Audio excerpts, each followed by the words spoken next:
Hello, everybody. It's me again. It's Russell Mills, August 23rd, 2017, on a Wednesday afternoon. I want to say hello to everybody. I just want to give you guys some breaking news. Kyrie Irving is a Boston Celtic. Um, so they traded him from Cleveland, and now they got rid of Isaiah Thomas, and they got rid of Jay Crowder, some other guy, can't even pronounce his name. I'm going to let SportsCenter say it. And the 2018 draft pick of Brooklyn Nets that I guess we gave up. So I'm going to let you guys, I'm going to play a little bit of ESPN, and that's it. Celtics won this trade. Stephen A., you can get into all the reasons you may think otherwise later. I'm not talking about who the Nets pick may turn out to be. I'm talking about or the fact that the Cavs did an amazing job trading essentially a distressed asset.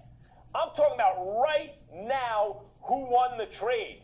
The answer is the Celtics, because if the history of the NBA has taught us anything in terms of trades, it's that the team that wins the trade is the team that gets the best player in the deal. Now, I love Isaiah Thomas.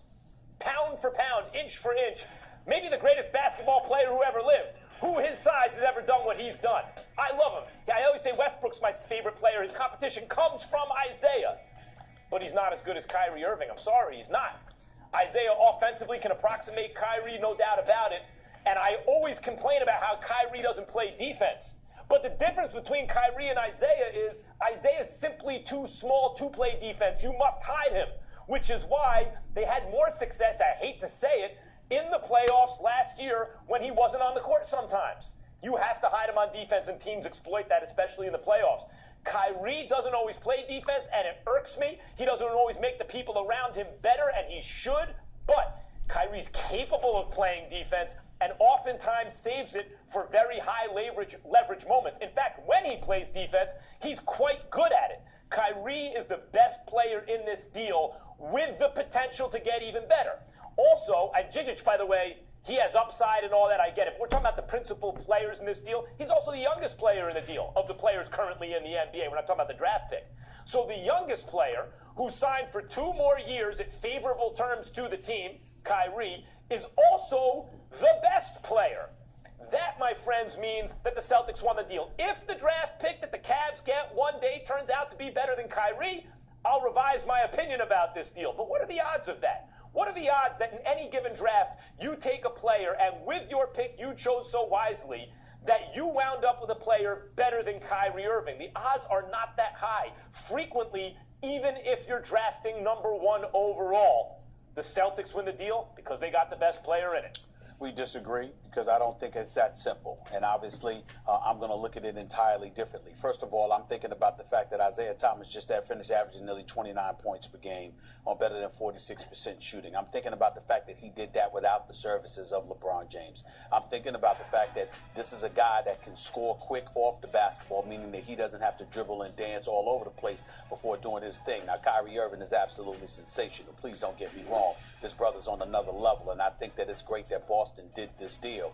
But in the same breath, the fact that Isaiah Thomas is the guy that's replacing him, the Isaiah Thomas, from a scoring perspective, definitely can fill that void. Then you've got Jay Crowder, who's better than serviceable. He's better than average. He's a pretty damn good player on both ends of the floor, by the way. He can sit up there and average 13 to 15 for you. He can shoot threes. He can hit perimeter shots, and more importantly, he can defend. You combine that with the protected pick, the unprotected pick that they have that can end up being number 1 overall, because it's the Brooklyn Nets pick, and we all know how sorry they're expected to be this year.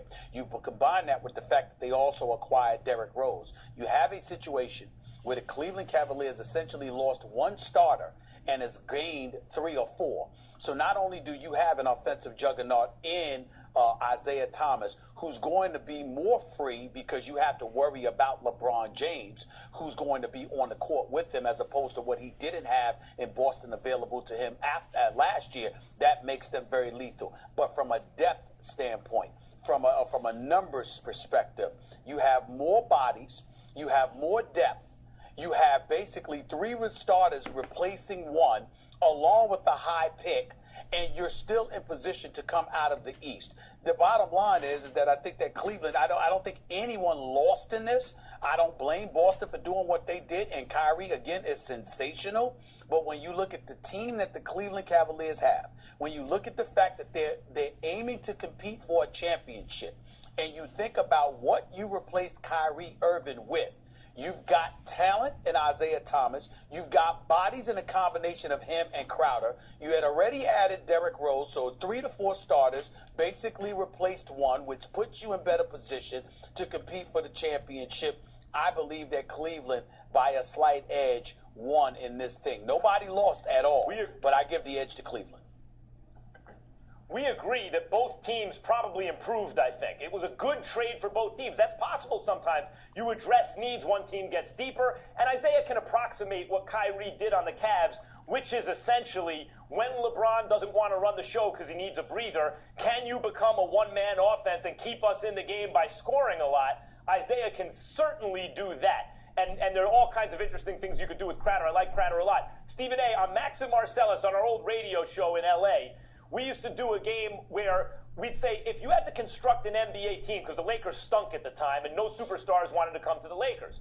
So the question was, is it possible to construct an NBA team under the salary cap with players, none of them superstars, but could contend?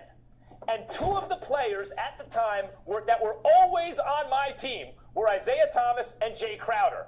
Always. Those are excellent players. I love Thomas. I love Crowder. Great job by the Cavs. But keep in mind the name of the game. The point of the game was if you can't get a superstar, and I love Isaiah, but I'm talking about one of those guys. If you can't get one of those guys, what do? Isaiah Thomas, at the time, certainly Jay Crowder. But the point is Kyrie is one of those guys. The whole name of the game in the NBA is get your hands on one of those guys. It's the reason Daryl Morey was like, CP3 and James Harden, how do they play together? We'll figure it out later. CP3 is one of those guys, and either you have them or you don't. You're wrong. Now the Celtics have them. Right now.